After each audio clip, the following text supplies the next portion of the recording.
So, oh, that's a real long question.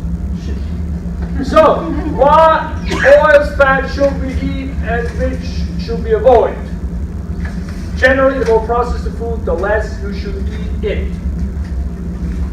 If you want to know a good book, I think Michael Pollan, Berkeley guy, and he's got this little food rule booklet, and one of the rules says if you go to the grocery store, you look at the ingredients, your grandmother didn't understand the ingredients, don't buy it. It's probably something that wasn't there then. But anyway, Michael Pollan, he's really funny. When we dive into the body and analyze lipids more, we touch on the term prostaglandins. And prostaglandins are converted lipids in our body that act a little bit like hormones. Hormones influence processes like growth, like longer-term things that we need, not like nerves, okay? So they do that too, just locally. They influence body functions such as inflammation, blood pressure, for example. In our modern lives, body inflammation is one of the most important things to understand when we're discussing aging, suffering, and longevity. That's one of the things we mess up, is the inflammatory stuff. Where am I? Understand aging, suffering, as well as longevity. We know of 3 prostaglandin types, or families we should say. To keep us healthy, we need them to be balanced.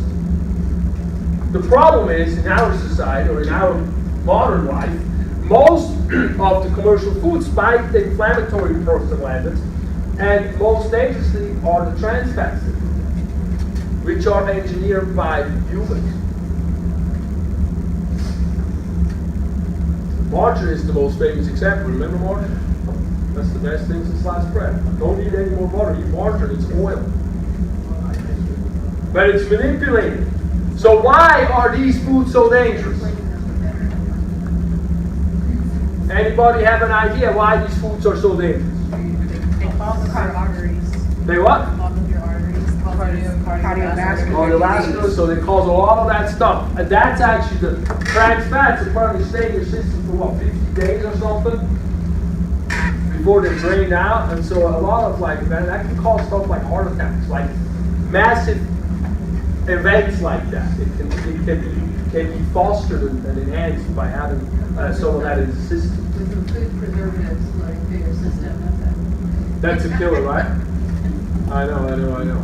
So when we look at the trans fats, why they are so bad is the fact that they do not allow for prostaglandins that are good for us to be developed.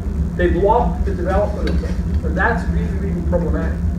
And that's the difference between an animal fat, a saturated fat, that we say we shouldn't eat is bad, but it's not really that problematic, especially not compared to a trans fat. Did you see this? Pancake sausage on a stick, chocolate chip. I mean, look at that! Do you ever go to one of these fairs and said, like, you can get a deep fried chicken? The first time I saw it was a few years in Santa Cruz or something. I almost go there. Just go to see, but I'm sure you take one bite.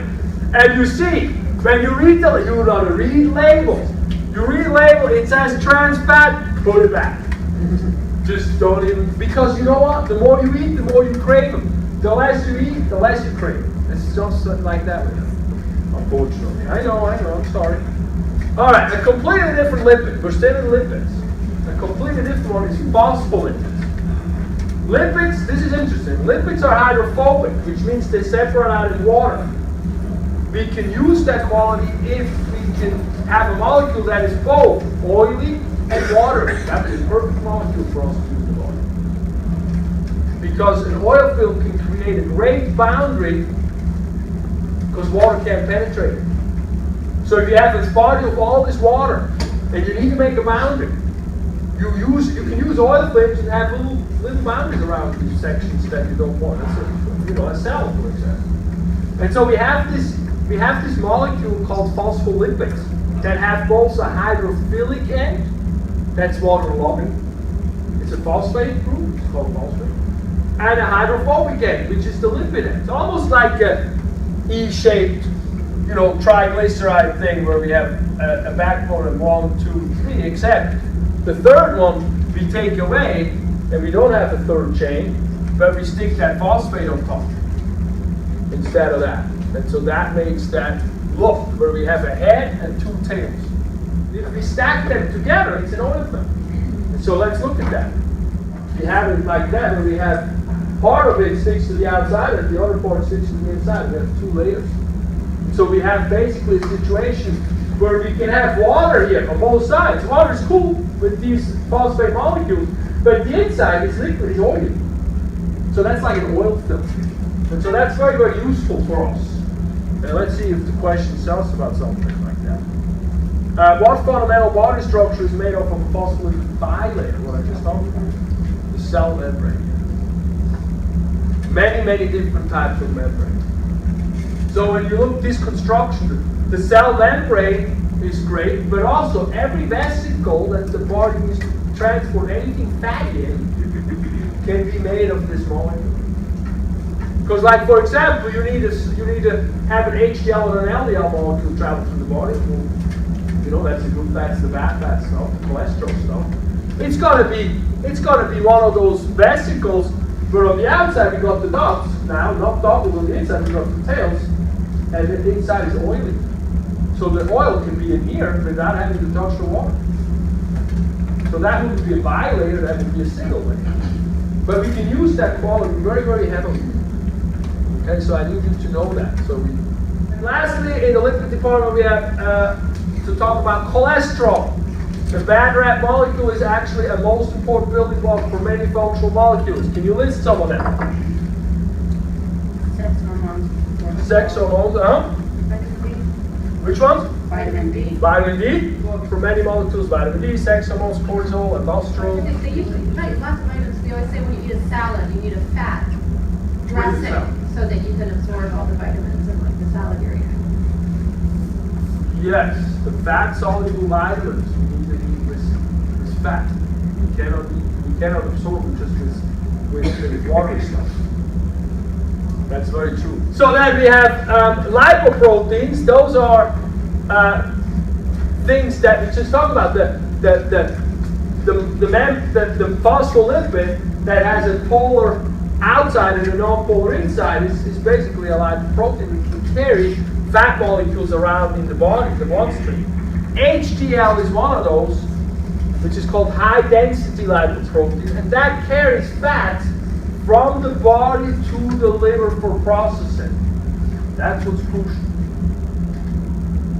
LDL is low-density lipoprotein, and that distributes the fats from the liver to the rest of the body. Which of the two is known as good cholesterol? HDL. HDL, and why? And takes the fat from the body. Speak up. Taking it to the liver so the liver can process out all the fat. That's good.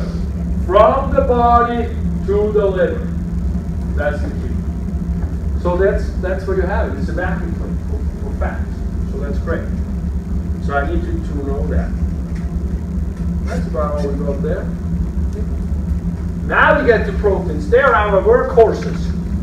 They do all the work in the body. They're good for construction materials such as a tendon or a ligament that wraps on muscle or around joints, as well as they provide functions in the body such as carrying oxygen in a red blood cell or attacking a virus and help the immune system fight it.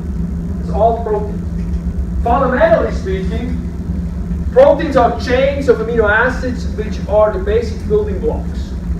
So amino acids are the basic building blocks in a protein. So basically, when we look at the protein, we got amino acid, after amino acid, after amino acid, after amino acid. It's a long chain of amino acids. We have 20 different kinds of amino acids, with 8 of them that we know as essentials. What does that mean, essentials? We need to eat them. Proteins are found in meats and legumes. They contain carbon, oxygen, hydrogen, nitrogen, and some sulfur. They're the construction material. They are like water in terms of their hydro relationship. They're hydrophilic, so they like water. They dissolve in water. Then we have a peptide is a chain of amino acids. A polypeptide is a chain of amino acids up to 50 amino acids, and after that we call it a protein. So if you read the term polypeptide, you cannot think of proteins. Amino acids is the sequence of amino acid is determining what the protein is. That's very important. Because when you look at making protein, we basically have to then talk about the DNA. Because the DNA has all the cookbook instructions to make proteins. And all it basically really has is a code that tells the body or the cell part that makes the protein which amino acid attach after which one. And that's what the genetic code will tell you. What does it mean to denature a protein? When you denature protein, like, let me see. When a protein is a wiggly protein, like this one, that's the hemoglobin, you have a lot of very weak bonds that are holding this three-dimensional structure together. A lot of those are actually the hydrogen bonds. And when you put it in something like, let's see, we have, no, it doesn't show that, but you can see here, like there's, for example, two sulfurs attaching with one another. When you put it like you put the egg white in the pan and it gets warm, it gets, human denatured, it gets white, it's breaking these weak bonds. So that's what denature means, breaking those weak bonds. You still keep the chain as far as I know, at least initially. Okay, the sequence of amino acids determines the type of protein. There are 3D structures that twist and fold. Fibrous proteins are more string-like that help bind structures together. A good example of that is a tendon. You know your Achilles tendon down here. That's like a real good cable. Globular proteins, on the other hand, are more complex as they are functional. A good example of that is hemoglobin, which carries the oxygen in the red blood cell. Which type is easy to destroy? The globule. And the reason why that is, if you look at the structures, the levels of structure of protein, which they have to do that, right? The first is just that sequence of amino acids. Then we have hydrogen bonds that shape it into either a telephone cable thing or some weird sheet-like, pleated sheet type of thing, like an accordion structure. That's a secondary structure. And after that, we go, well, and that's a structural protein. And then after that, a tertiary structure is when we get three-dimensional. Things wiggles around and shapes around. That's when it gets functional, it's functional protein. That's when we have a lot of these little smaller bonds, and that's one that's not stable. The tendon is very stable. And then the fourth level, the third level, is when we take a few of these proteins and combine them. Like a hemoglobin, for example, is actually a 4-layered protein. It's got four groups. They did different colors here, so you can see that. 4 of those combined becomes a hemoglobin. So that's what that is about. Huh? Which structure is enzymes? Well, that's the globular protein. So we're right here, actually. So the fibrous proteins, the structural proteins, you think of tendons, ligaments, stuff that just is strong, holding it together. When we talk about functional proteins, so now we're talking about enzymes, but we're also talking about the immune system, for example. Or we're talking about the oxygen carrying capacity in the hemoglobin. Those are globular functional proteins. Those are the ones that break easily.